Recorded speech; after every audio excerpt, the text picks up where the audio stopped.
Welcome to Massive Late Fee. And now your hosts, Mark and Carol. Well, hello everybody. Welcome back to Massive Late Fee. My name is Mark. With me as always is my foot-petting girlfriend, Carol. How you doing today, Carol? Hey, what's up? Not much. It's been a good week here. It is November 15th, 1997. And we've got a little kitten in here. Yeah, and he's cute, but he keeps trying to chew on the cords, which is not Don't cute. chew on the cords. We're doing our show. Yeah, at first he was scratching at the door, then we let him in, then he's chewing on wires. Like, come on, man. Yeah, it's ridiculous. But we do have some news, Carol. Let's see. Apparently there's a Dean Martin film being readied for Warner Brothers by director Martin Scorsese, or Martin Scorsese, I believe. Okay. Could be Tom Hanks as Dean Martin, John Travolta as Frank Sinatra, Hugh Grant as Peter Lawford, Adam Sandler as Joey Bishop, and Jim Carrey as Jerry Lewis. No. That sounds awful. Yeah, I don't think that's a good idea at all. First of all, I don't know that Martin Scorsese is a fantastic director. Very good.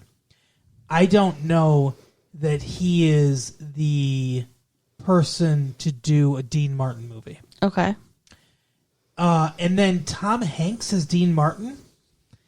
I don't see that at all. Mm-mm. I don't. They have very different body types. Dean. This cat's getting me. Dean Martin had a very, just try to have a little fun, folks. That's all. I'm sure. I mean, Tom Hanks can do anything. So can he? Yes. Tom Hanks can fly. I saw him levitate. No, I mean, he's a good actor. I really think he could take on any role. He's a good actor, but I can't see him as... There have to be a lot of makeup, prosthetics, stuff like that. Sure. Travolta as Sinatra, I can see a little bit more, but, I mean, not that much either. Hugh Grant as Peter Lawford, I mean, yeah, I get that. Adam Sandler as Joey Bishop. Can Adam Sandler even act? I don't think so. Some of his movies are funny, but, can he actually act? I don't think so. I haven't seen any evidence of it yet. And then Jim Carrey as Jerry Lewis. I guess I can see that, because Jerry Lewis is essentially just lady. Isn't Joey Bishop black? No. Although what's weird is Sammy Davis Jr. is black. Okay. And that's probably who you're thinking of. And he's not in it. He's not listed here. That's not nice. Oh, no. Everyone else in the Rat Pack's listed here? Maybe they just don't have a Sammy yet. Maybe. That's a hard role to cast, too, because he was extremely talented. I think I'm going to have to kick the cat out of here, because you are very distracted.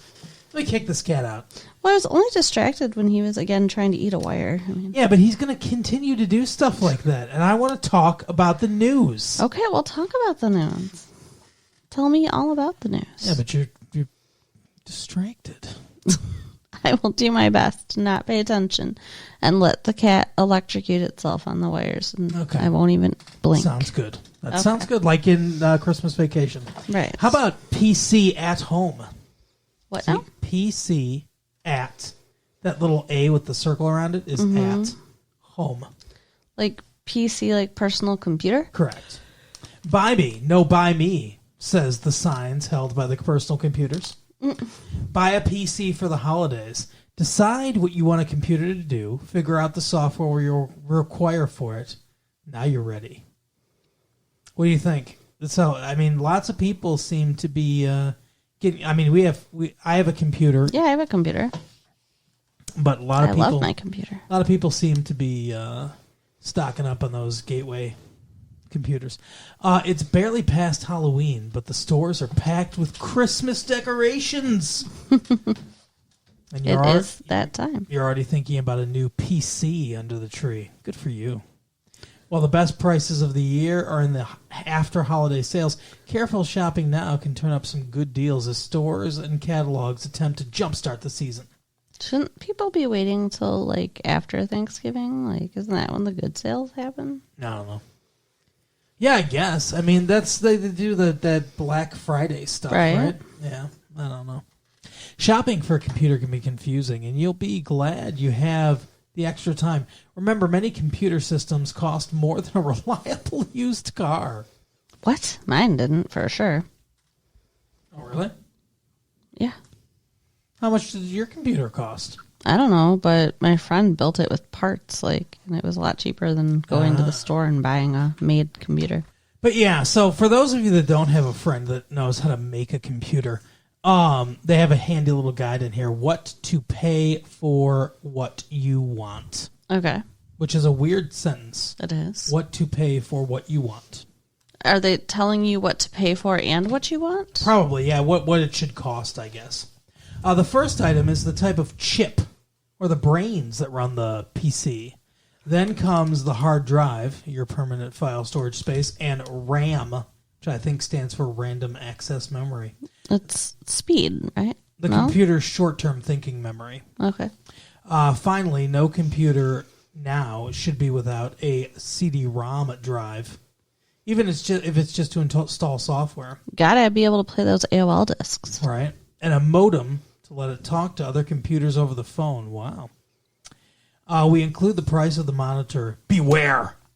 Because many advertised prices in the stores and catalogs do not. Yeah. These are representative prices on name brands we found in mail order catalogs as of November 3rd. Apple specs and prices are courtesy of Tony Thomas, advisory board member and a programming supervisor at RGIS Inventory Specialists in Rochester Hills. So, bare bones. If you want to write letters, balance a checkbook, read email, I don't care much about flashy graphics on the World Wide Web, and I don't plan on playing any games.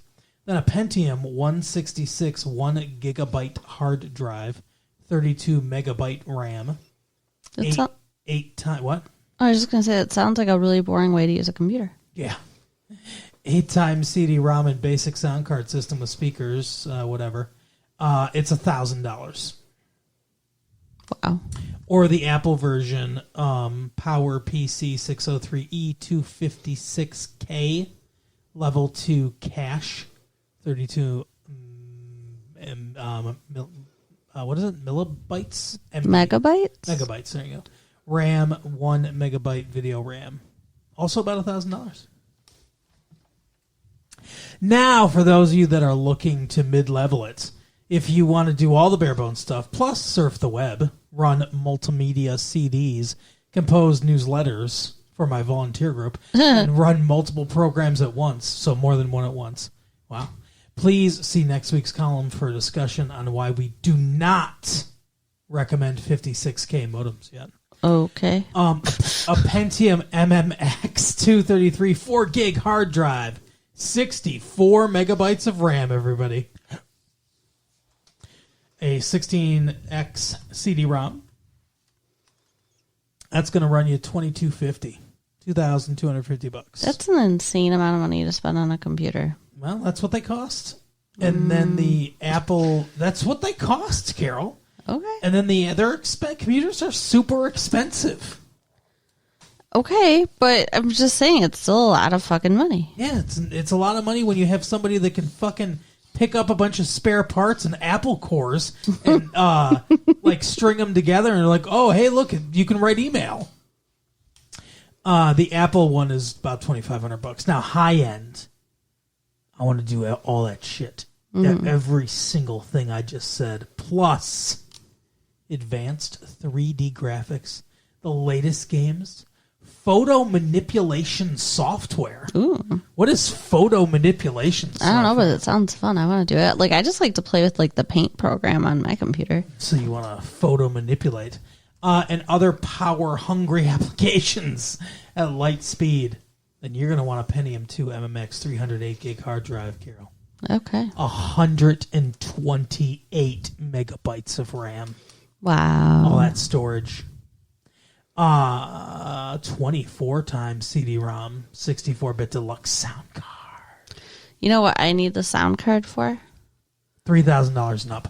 What? Dr. Spatzo. What? Oh, come on. Haven't you ever talked to Dr. Spatzo? I have no idea what the fuck you're talking about. It's like a computer program that you like type stuff and then it talks back to you. Yeah. Dr. Spatzo. Are you sure this wasn't a fever dream that you had? Yeah. I have never heard of that in my life. Really? Oh, it's so fun. Is that on the World Wide Web?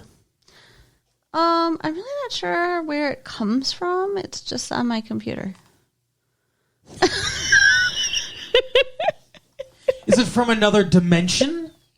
Maybe. Like, what the fuck? Does Dr. Spatzo tell you to do bad things, Carol? Sometimes. Oh my God. Dr. Spatzo's like, you should take off your bra. Isn't it restrictive? It is. He's so right. Dr. Spatzo's making a lot of sense. There's a camera on top of your fucking computer. That would be really creepy. Yeah, well, who's this fucking guy that created this computer, by the way? My friend. That just has Dr. Spatzo. It's a guy, right? Yeah. Yeah. So what's Dr. Spatzo telling you to do? Don't worry about it. No, he doesn't tell me to do anything, you freak. What did you say you did? You wrote stuff in it? Yeah, like you can type and tell him all about your day, and then he'll like respond. Respond how? Like I'll say, "Good morning," and then he'll be like, "Good morning," and I'll be like, "How is your day?" "My day is good. How is your day?" "Well, I'm feeling kind of sad today." "I'm sorry you're sad. What's wrong?" You know, stuff like that. Wow. Okay. That's insanity. It's fun. That's fucking witchcraft. I think we should burn your computer. No, because then we'd have to spend $2,500 to replace it. Speaking of witchcraft, though, sort of. Buffy star Sarah Gellar. It just says Sarah Gellar. Her name's Sarah Michelle Gellar. What the hell are you trying to save money on words? I was just going to say that. Buffy star Sarah Gellar nurtures her film career. Oh, but in here they get it right. Sarah Michelle Gellar has been working so hard since she was 4. Wow. The busy actress just recently found time for her first big Hollywood week. Quote, I went to the opening night of Rent, the premiere of House of Yes, and the premiere of I Know What You Did Last Summer, the 20-year-old says, sounding both pleased with herself and a tad guilty. It's just not me. It's not my life. It is now. That's the thing. It's my job. I work very hard to maintain a separate life outside of what I do. It would take the supernatural powers of the title character she plays in Buffy the Vampire Slayer for someone with a schedule like Gellar's to carve out time for a separate life. Wow. She's deeply buried in the second season of the WB Network's critically acclaimed teen horror series. As she should be. Keep it up. And stars in 2 scary movies, one out now and one due out before the end of the year. Oh, what's the other one? Well, the I Know What You Did Last Summer that we saw, which has been a box office attraction for 4 weeks, and the droolingly anticipated Scream 2. Ooh. So she's going to be in that. I can't wait to see that. With Nev Campbell, assumedly. Buffy the Vampire Slayer isn't your typical 9-to-5 grind. Between stints of hormonal confusion and high school clique wars, Buffy kickboxes demons from hell and wrestles with werewolves. And she has never wrestled a werewolf. What are they talking about? Know. She fought a fucking computer that one time. Get your facts straight. They talk a lot about, the movies that she's in, which we talked a lot about. I Know What You Did Last Summer, and we'll probably see Scream 2 and talk about that, is my guess. Yeah. I'm looking forward to it. When I first got down here, I was still in Buffy mode, she admits. Like, here comes the bad guy. Give him your right, then a left. Jim was like, Sarah, you're looking too athletic. It's in a triathlon here. That she's talking about being in scary movies. But yeah, so Buffy the Vampire Slayer is busy in Hollywood. Well, good for her. She deserves it. Yeah. But yeah, before we get to the movie, we got a little word from our sponsors. Hi, everybody. It's your favorite podcasters, Mark and Carol from Retro Leafy Podcast. Hey, what's up? We're just popping in here real quick to let you know about our Patreon, patreon.com/retrolatefee. Do you love Retro Late Fee and just wish there was always more? Because there is more over there. We've got Back into the Future, where we talk about stuff from nowadays. Right. We've got Lost in Time, One Day, One Year, and we record our thoughts on that like it's the regular podcast. Maybe we'll do Shakespeare someday. Exactly. And as a special for you guys, if we get 100 Patreon subscribers, Carol, tell them what they'll get. Some of you have asked about bringing back the mixtape.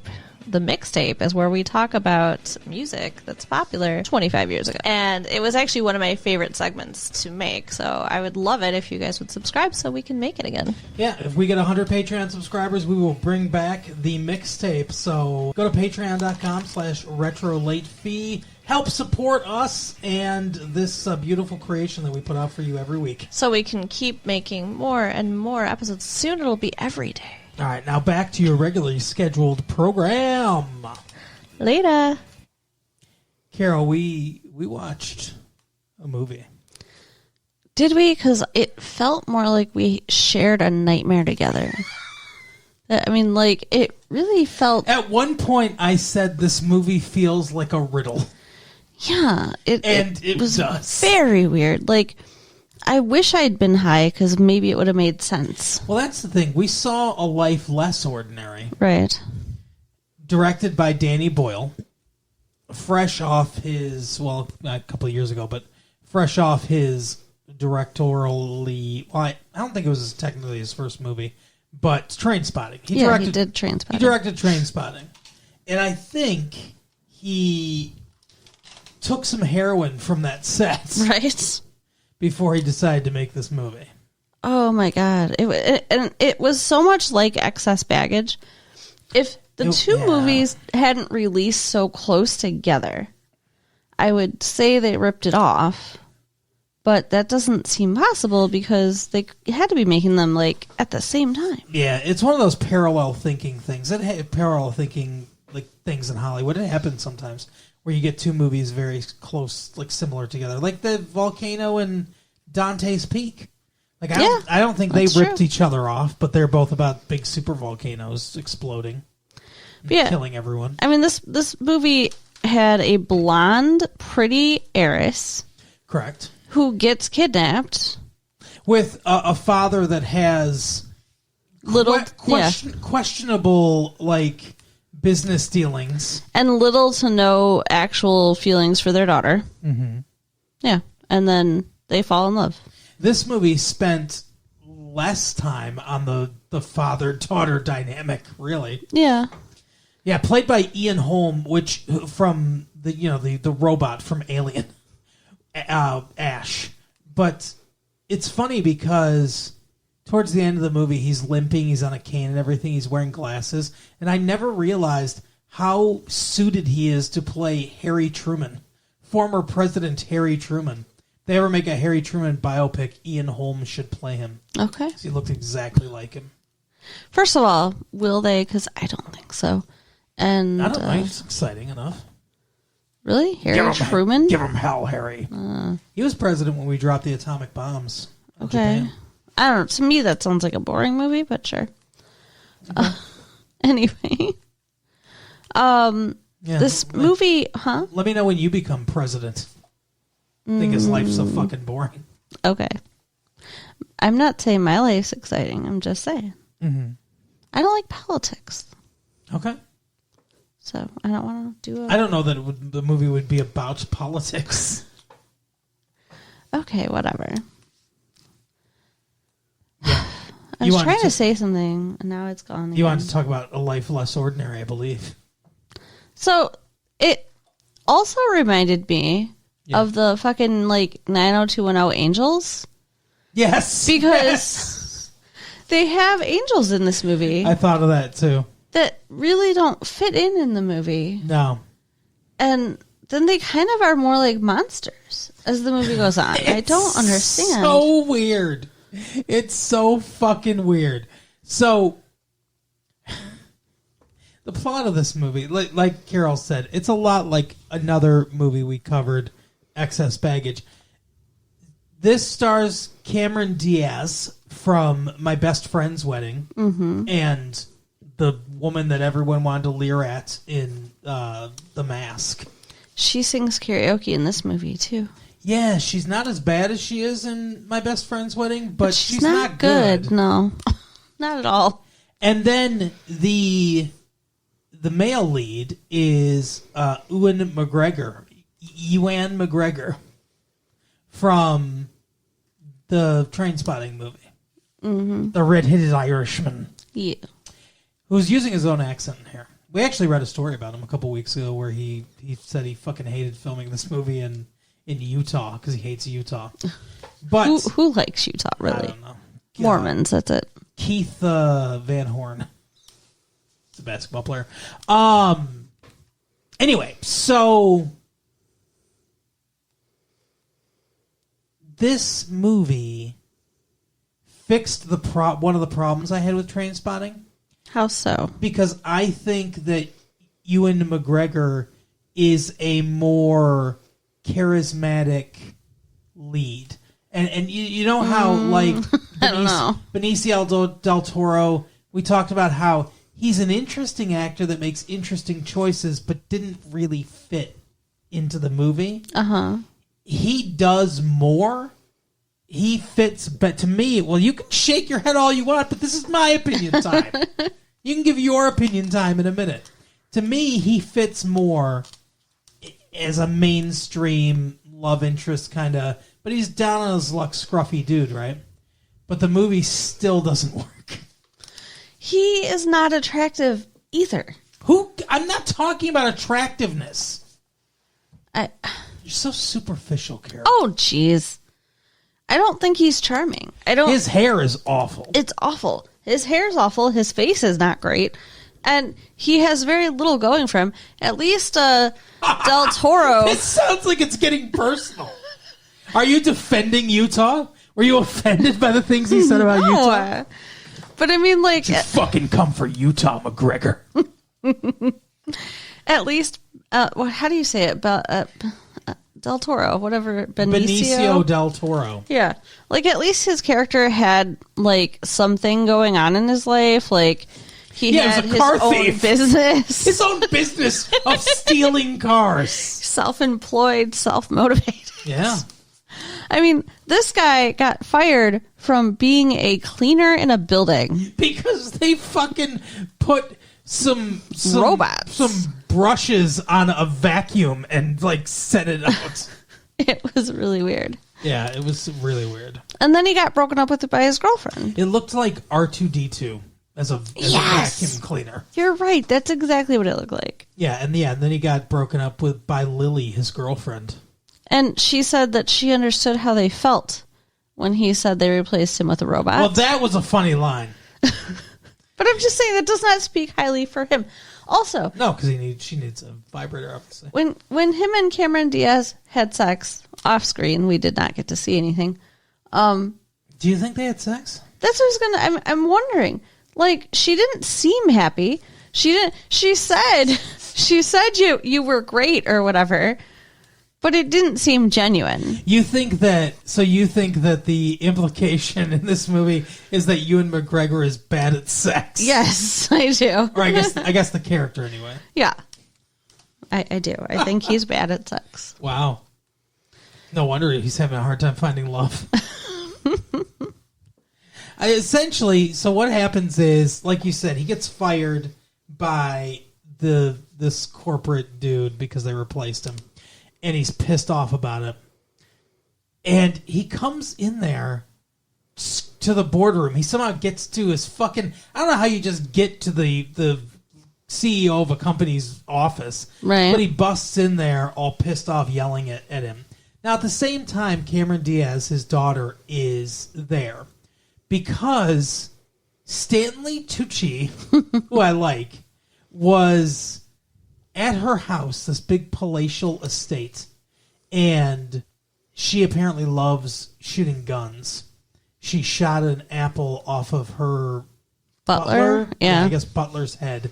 And then Stanley Tucci's like, hey, I'm Mel Silver. I'm a fucking dentist to the stars or whatever. Watch our or listen to our 90210 tapes. Right. You want to get that reference. I want to be your husband. And stomach just keeps coming for a talk, huh? I don't know if you guys will hear that or not, but it's like he heard it across the room. It's like there's a fucking San Andreas fault inside your stomach. I don't know what's happening. Anyway, but so he wants to marry her, and she's like, well, let me shoot this apple off your head, and if you don't flinch, then I will marry you. She's already said no to him because he cheats. Yeah. That was like the original thing. So it's like, why would you even agree to... Yeah, it sounded like they dated, but he cheated on her a lot. Yeah, so like, what the fuck? So she goes to shoot him, and he fucking moves! Yeah. Like, not even a little bit. Not even like, oh, that's your fault, Cameron Diaz. He, like, puts his hands out right as she's pulling the trigger, like, no! And, like, moves, and she shoots him in the head and just calmly is like, no, you better call a fucking ambulance. Yeah. I'm pretty sure that is attempted murder. Yeah, I don't think she'd just be in trouble with her father. Like, that didn't seem like the appropriate response. Right. So, anyway, that's the reason she's in there, and she's like, he goes, he'll never practice again. He's alive, but he'll never fucking practice again. He's a moron now, or whatever. And he says, he denigrates her mom. Mm-hmm, says a lot. Her mom's a fucking bottom feeder or whatever. And that she's going to be just like her. Seems like an asshole. And he says, you're going to have to work now. Seems like she's been just given everything her whole life because they're rich. And now she's going to have to work, and she's pissed. And I think that's why she helps him. Because he gets a gun from the security that comes in. And they wrestle it from him.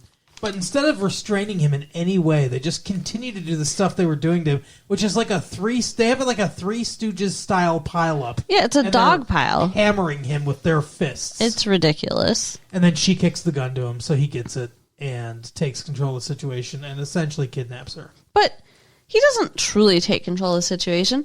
They managed to disarm him at one point. The whole time, he's just fucking everything up. Like, when he first walked in there, he's carrying one of these robot things, like he's going to fucking smash it, throws it at the window, and it just bounces off, rights itself, and continues on its way. Yeah. He is completely ineffectual at everything he does. Well, one of the things I think really falls down about this movie is, who am I rooting for? Because, like you said, he's an idiot. Mm-hmm. And... we're never shown any reason to really root for him.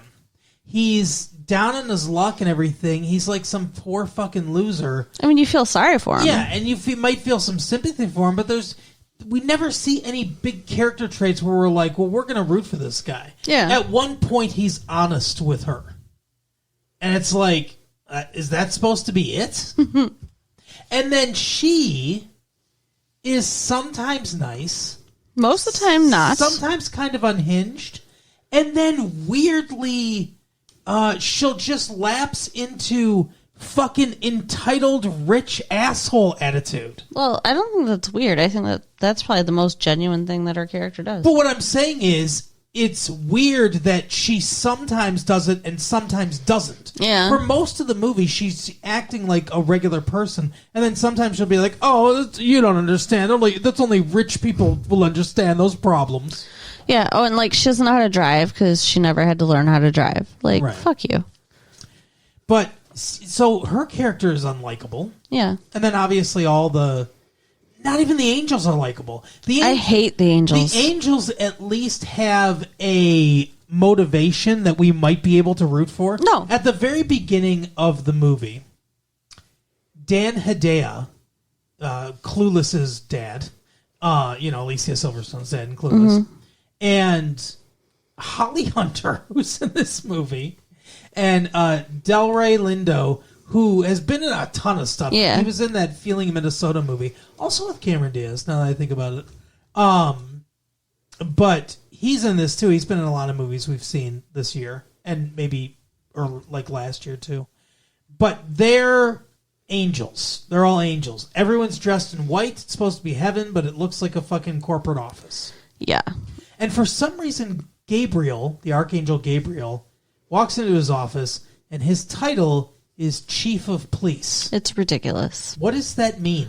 Is don't that a biblical reference that I'm not getting? I didn't get most of this. They're like, oh, you know, everybody's getting divorced and it's all your fault. Like, what? That's the other thing. So they're talking about, oh, you know, ever since the Apple and stuff, fucking men and women can't get together and, you know, all this shit and everything.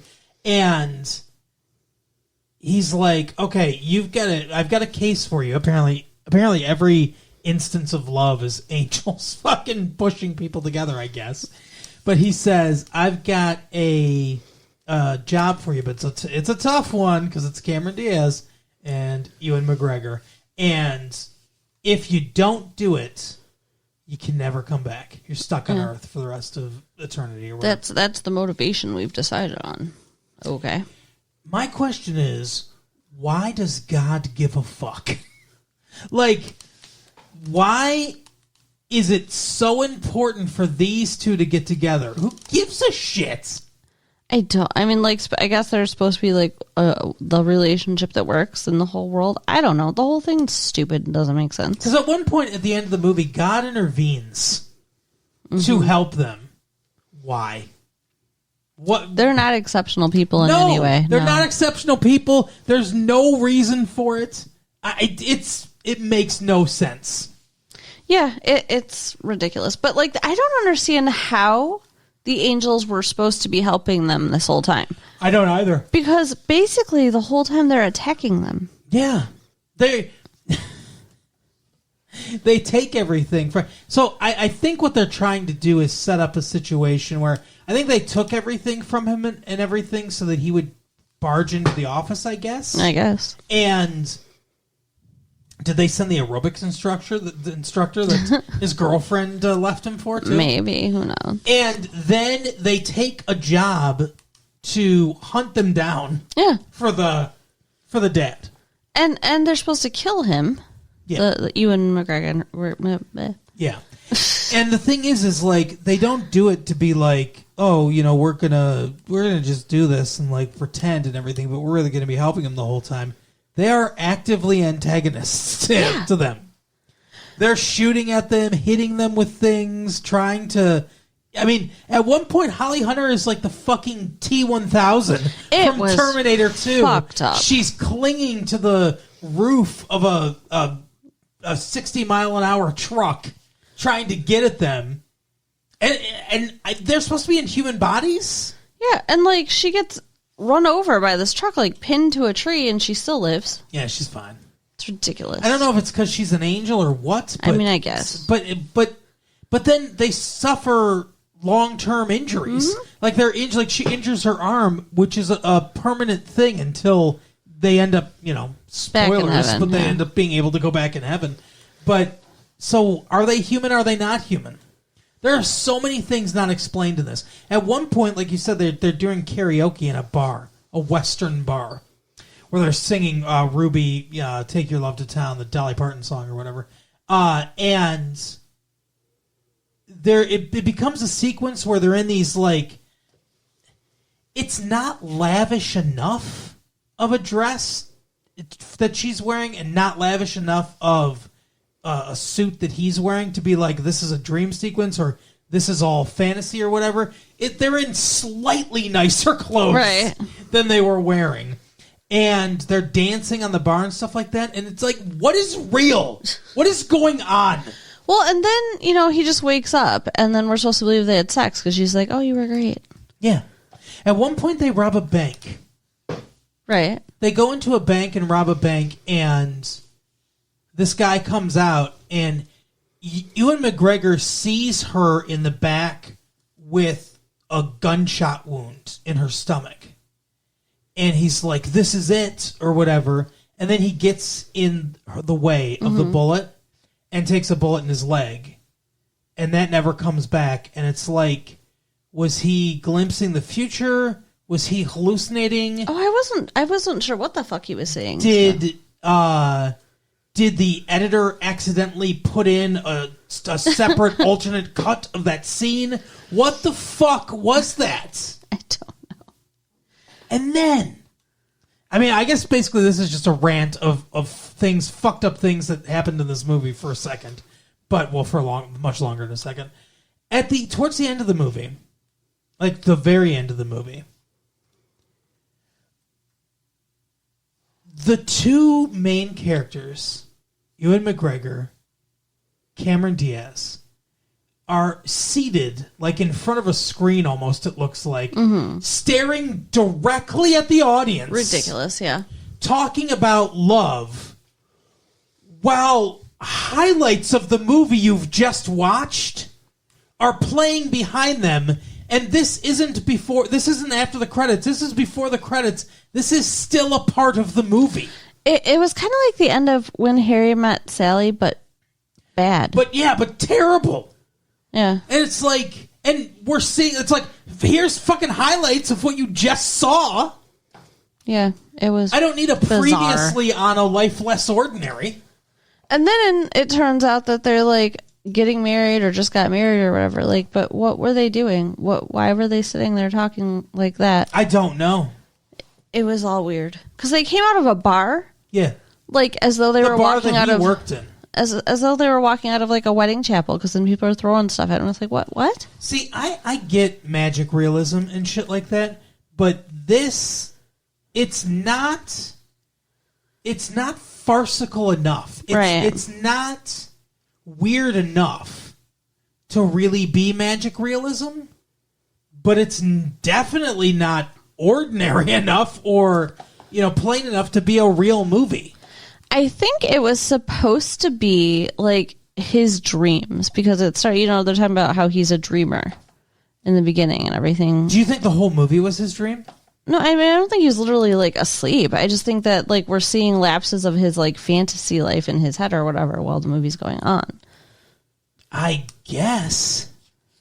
It's really weird to see a character's imagination on the screen. I agree. With no explanation. It was terrible. It was not well done. I did not enjoy it in any way, but I'm just guessing that's what they were trying to do. This movie was fucking weird. It was very weird.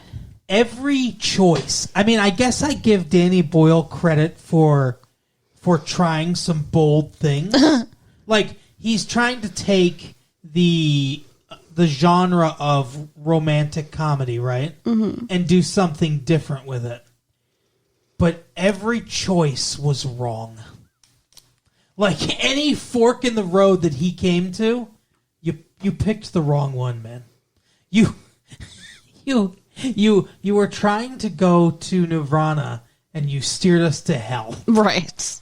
Because this was just... At one point, Delroy Lindo was going to kill Ewan McGregor. And it's like, if you kill this dude, you're never going back. Was he really going to kill him? It looked like it. He had him in his fucking grave. Oh, yeah. He even said like something about mercy on him or whatever, yeah. Yeah, he was saying a prayer and everything. And then when they thought that they were fucked and they weren't going to be able to get them in love or whatever, they were like, well, we might have to live here like this, but we don't have to live like this. And they fucking kidnap the Cameron Diaz again because they want to get money. And yeah. It's just stupid. The whole movie was stupid. Like, I have very little that I could say was even redeeming about this movie. There was if Excess Baggage hadn't existed as a movie, and like this would be a ripoff of it or whatever, this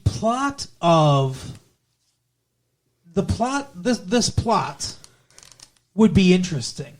It's an interesting idea to have two angels that need to get people together for whatever reason, and putting them together in this hostage scenario. That's a recipe. That's the start of you could write a funny, farcical, sort of magic realistic movie out of that. But they didn't do that. No. I don't know what they did, but they didn't do that. And I don't even really find them believable as a couple. No, I didn't find them believable as a couple, and I didn't buy their falling in love. Why? Why did they fall in love? Because the angels made it happen, because they put them in danger. The fucking angel plot in 90210 made more sense than this. Agreed. Which is, I can't even believe I'm saying that. But it did. It was just annoying to watch. I wanted to scratch my eyes out watching this movie. Well, aside from Cameron Diaz, because, she's hot. Yeah, Cameron Diaz is good looking. She's not 100% my type, which is funny because it's something that Ewan McGregor says in the movie. And Tony Shalhoub was a funny line from Wings goes into this long diatribe of how he's a fucking loser and he's wanted in connection to a violent crime. He has a wound in his leg. He's mopping a fucking bar and stuff like that. And he's like, the idea of she's not your type... Like, why is that even a thought in your brain? Like, who gives a fuck if she's your type? Look at you. Yeah. That was funny. But yeah, she's beautiful. But yeah, she's like, a terrible person in this movie, though. Yeah, terrible person in this movie. Ewan McGregor's a better person, like, morally, but just an idiot. Yeah. And the thing is, he is a loser. Yeah. Like, am I supposed to be mad at his girlfriend for not wanting to date a loser? Like, he is a loser. And his solution to this was to go and fucking yell at his ex-boss instead of doing anything with his life. Right. And he has no agency in this movie at all. She fucking runs everything. Oh, yeah. Yeah, like... Not very far in, she's just like, let me help you. We'll get the money together or whatever. And then she's basically running the whole show. And there's this weird subplot where they're like, everyone's reading this fucking romance novel. Yeah, I didn't like that. But that only lasts for a minute. Well, I have a note that says, Holly Hunter does an audiobook version of a fucking porn. Right. Because she's just like... At one point, she's reading the book, and it's a voiceover of her just reading about, like, this man's manhood, and a woman's soft mounds or whatever, you know. It's fucking weird. And she's getting all hot, and it's like, you're an angel. Like, this is weird. I don't like it. I thought she was masturbating. She might have been. In the bed for a minute, but then I noticed that both her hands were, well, she's an angel, so... Could have something else. Who knows? But I feel like Danny Boyle just made this because he had a fetish for Holly Hunter, saying this shit. Maybe. He wanted that audio. I don't understand anything. I don't understand anything that I watched. No. It was no good. No bueno. So, suffice it to say, we wouldn't recommend you go see this in the theater. Absolutely not. I wouldn't rent it from Blockbuster when it comes out on video. I'd just give this one a hard pass. Go rent Trainspotting and watch that movie instead. Or Excess Baggage. Go see that. Excess Baggage wasn't that good either, but it's better than this movie. Yeah. But Excess Baggage was bad too. This was like a fucking fever dream. Yeah, it was weird. Stream of consciousness. This was a bad William Faulkner novel made into a movie. For sure. So a William Faulkner novel, it doesn't exist because there are no bad William Faulkner novels. Anyway, that is the show, Carol. It is. Tell people shit, and then let's get the fuck out of here. Shit. No. Go check out our website at www.retrolatefee.com. Yes. And you can rate us at latefee1994 at AOL.com. Oh. And share the tapes with your friends. Sounds good. All right, we'll see you next time, guys. Bye. Bye.